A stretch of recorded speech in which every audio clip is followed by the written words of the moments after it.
சாமி விஜயகாந்த் அண்ணன் வாழ்ந்த பூமியில் வாழ்கிற ஒரு மனிதனா,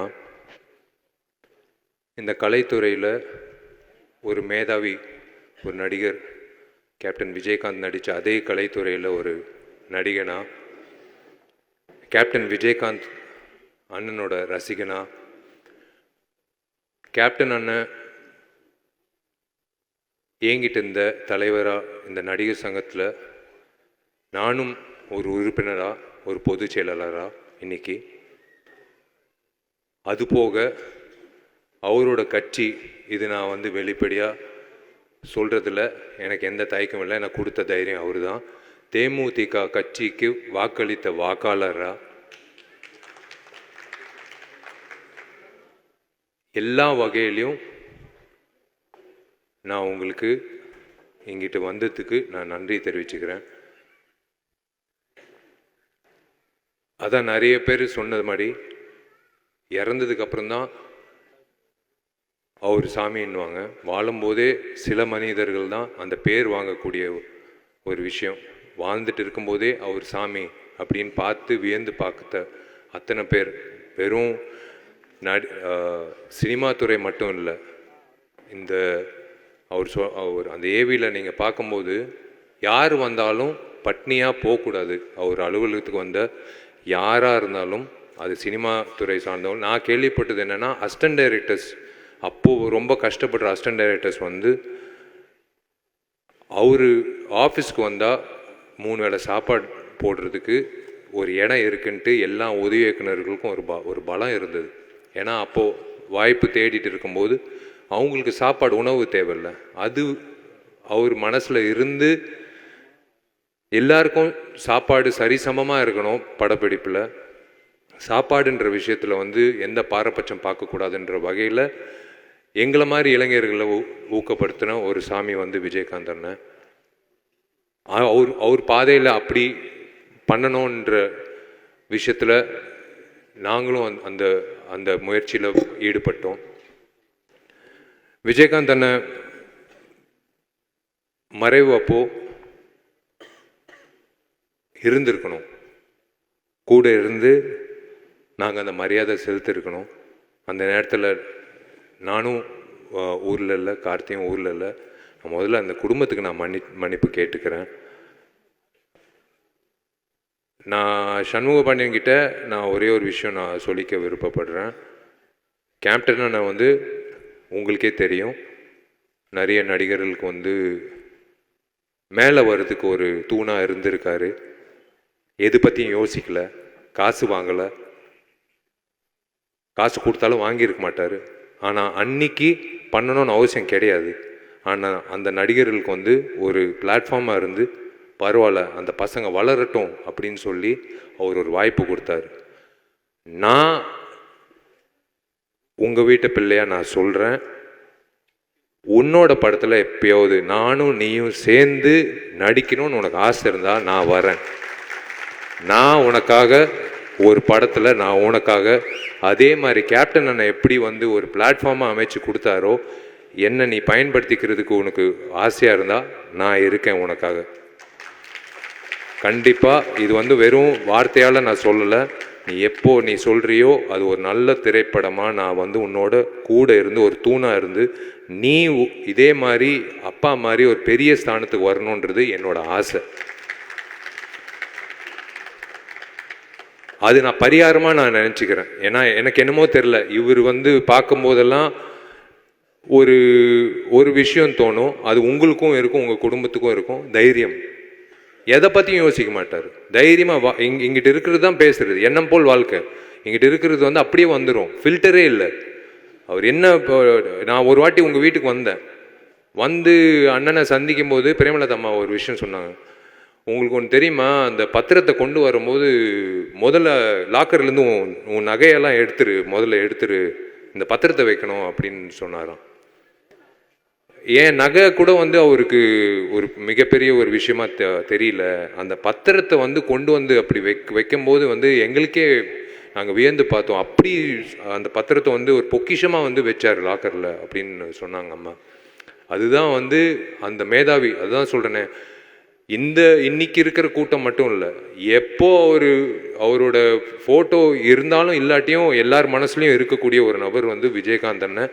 எல்லார் மனசுலையும் உண்மையிலே மன்சூர் அலிகான் அண்ணன் எல்லாரும் சொன்ன மாதிரி, பேரரசு சார் சொன்ன மாதிரி, இந்த தமிழ்நாடு வந்து ஒரு தலைவனை வந்து நம்ம மிஸ் பண்ணுறோம். ஒரு தமிழ்நாட்டில் ஒரு தலைவனை மிஸ் பண்ணுறோம். கேப்டன் அண்ணன் வந்து இந்த நடிகர் சங்கத்தை எப்படி மீட்டு எல்லோரையும் ஒரே குடும்பம் அப்படின்னு நம்பி கொண்டு வந்து அந்த ஒரே உணர்வோட, ஏன் எல்லாரும் இப்படி மனசார பேசுகிறாங்கன்னா, அவர் அப்படி எல்லாரும் பார்த்ததுனால தான். சும்மா வந்து பேசணும்னு அவசியமே கிடையாது. இங்கிட்ட இருக்கிற அத்தனை பேர் வாய்ப்பு கொடுத்து பேசணும், அத்தனை பேர் வந்து மனசார பேசுகிற காரணம் வந்து அவர் அப்படி வந்து அவரை பார்த்துக்கிட்டாங்க. ஒரு தம்பியா, ஒரு எல்லாரையும் ஒரு சரிசமாக பார்க்குற நபர்கள் நம்ம சினிமாவில் வந்து பார்க்க முடியாது. நான் ஓப்பனாக சொல்கிறேன், ஈகோன்ற விஷயம் எல்லாருக்கும் இருக்கும். ஆனால் ஈகோ இல்லாத மனிதர்கள் ரொம்ப ரொம்ப குறைவு சினிமாவில். அதில் ஒரு முன்னுதாரணமாக இருக்கிறவர் வந்து கேப்டன் விஜயகாந்த். அவரோட போக்கு, அவர் வந்து எந்த தயாரிப்பாளரும் நஷ்டம் அடையக்கூடாது. 54 இயக்குனர்கள், புதுமுக இயக்குனர்கள், அதுவும் டிஎஃப்டி இயக்குனர்கள் வந்து அறிமுகப்படுத்தின ஒரே எனக்கு தெரிஞ்ச உலக நாயகன் வந்து கேப்டன் விஜயகாந்த் தான். 54 பேர் யார் வந்து கொடுப்பாங்க வாய்ப்பு? நீங்கள் சொல்லுங்கள். இன்றைக்கி இருக்கிற காலகட்டத்தில் ஒரு புதுமுக இயக்குனர் வந்து அலுவலகத்துக்கு வர்றதுக்கே வந்து யோசிப்பாங்க. ஒரு பெரிய நடிகரை போய் அணுகணும்னா வந்து யோசிப்பாங்க, நம்ம கதை கேட்பாங்களா, அப்புறம் அவங்களுக்கு ஒரு ஆதங்கம் இருக்கும், ஒரு வேளை வந்து சொன்ன கதை வந்து கரெக்டாக எடுப்பாங்களா, இந்த மாதிரி ப்ராசஸ் எல்லாம் வந்து இன்னைக்கு இருக்கிற காலகட்டத்தில் இருக்குது. ஆனால் அவர் வந்து எது பற்றியும் யோசிக்காமல் 54 வீட்டில் வந்து விளக்கேற்றி இருக்காரு. 54 பேர் வாய்ப்பு கொடுக்கல. 54 வீட்டில் வந்து அடுப்பு எரிஞ்சிருக்கு, விளக்கேற்றி இருக்காரு. 54 குடும்பங்களை வாழ வச்சிருக்காரு. அந்த மாதிரி ஒரு is given such a great contribution to இந்த சினிமா. இது வந்து வெறும் நம்ம தமிழ்நாடு இல்லைங்க, இந்தியாவுக்கே வந்து பெருமை செலுத்தக்கூடிய ஒரு மனிதர் இவர், ஒரு நடிகர். இது வந்து இன்னைக்கு வந்து தமிழ்நாடுன்னு சொல்கிறோம். இந்தியாவிலே இவர் வந்து பண்ண சாதனை வந்து எந்த நடிகரும் பண்ணதே இல்லை. யாருக்கும் அந்த தைரியமும் வராது, யாருக்கும் அந்த தைரியம் கிடையாது. நான் ஓப்பனாக சொல்கிறேன். எத்தனையோ பேர் இப்போ நானும் புதுமுக இயக்குநர்கள் வாய்ப்பு கொடுக்குறோம், எல்லாருக்கும் கொடுக்குறோம். ஆனால் 54 இயக்குநர்கள் வந்து அந்த டைமில் வந்து அவர் கொடுத்து, எனக்கு இவர் மூலிமா ஆர்கே செல்வமணி சார் வந்து அவரோட அசிஸ்டன்ட் டைரக்டராக நான் சேரணும்னு சொல்லி எங்கள் அப்பா கிட்ட வந்து கெஞ்சி, அப்போது ஒரு வாட்டி அவரை சந்தித்து நான் கேட்டேன். ஏன்னா புலன் விசாரணை, கேப்டன் பிரபாகரன் அப்படி பார்க்கும்போது டிஎஃப்டியில் சேரணும்னு ஒரு ஆசை வந்தது அவரால் தான். அண்ணன் செல்வமணி சார் கிட்ட அசிஸ்டன்ட் டைரக்டராக சேரணும் அப்படின்னு சொன்ன வந்து கேப்டன் அண்ணன் பண்ண படங்கள் வந்து எல்லா நடிகர்களும் சரிசமமாக வளர வச்சு, எல்லா இயக்குநர்களும் சரிசமமாக வளர வச்சு, எல்லா தயாரிப்பாளர்களும், நீங்கள் ஒரு தயாரிப்பாளர் சொல்லுங்கள், எனக்கு வந்து அவர் மேலே ஒரு கம்ப்ளைண்ட் இருக்குது அப்படின்னு. எங்களை மாதிரி ஆர்டிஸ்ட் எல்லாரும் கம்ப்ளைண்ட் இருக்குது. ஆனால் ஒரு கம்ப்ளைண்ட் இல்லாத ஒரே நடிகர் இந்த நடிகர் தான். எந்த கம்ப்ளைண்ட்டும் கிடையாது, எந்த சங்கத்திலையும் எந்த கம்ப்ளைண்ட்டும் கிடையாது. இந்த மனிதர் வந்து உண்மையிலேயே வந்து இதோ சிரிக்கிறாரு, உண்மையிலேயே எங்கிட்டயோ சிரிக்கிறார். நம்மளை பார்த்து உங்களை வாழ்த்துறாரு, உங்களை வாழ்நாள் பூரா வாழ்த்துறாரு. நான் பிரேமலதா அம்மாவுக்கு நான் கடமைப்பட்டிருக்கேன், சுதீஷ் சாருக்கு நான் கடமைப்பட்டிருக்கேன். நான் சொன்ன விஷயத்த சத்தியமாக சொல்கிறேன். வெறும் இந்த மைக்கு, இந்த கூட்டம், பேசணும், உணர்ச்சி அப்படியெல்லாம் கிடையாது. அவருக்கு நான் பண்ண வேண்டிய விஷயம் வந்து எனக்கு மனசார நான் சொல்ல வேண்டிய விஷயம் நான் உனக்கு சொல்கிறேன்.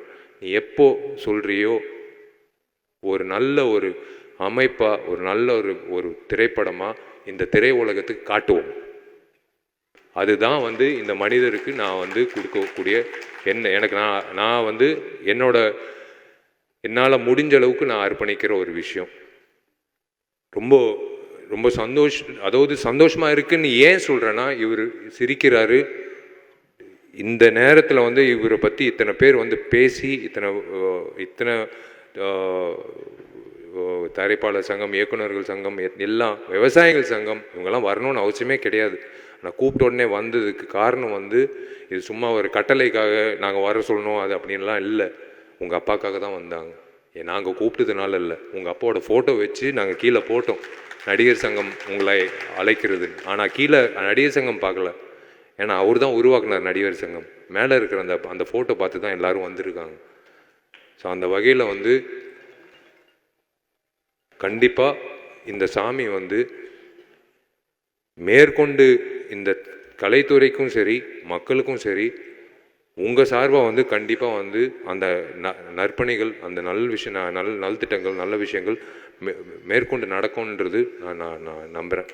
நீங்கள் எல்லோரும் நல்லா இருக்கணும், நீங்கள் 2 பேரும் நல்லா இருக்கணும். அம்மா ஆரோக்கியத்தை பார்த்துக்கோங்க. சுதீஷ் சார் பக்கபலமாக இருக்கார். I am always there for you. God bless you மா.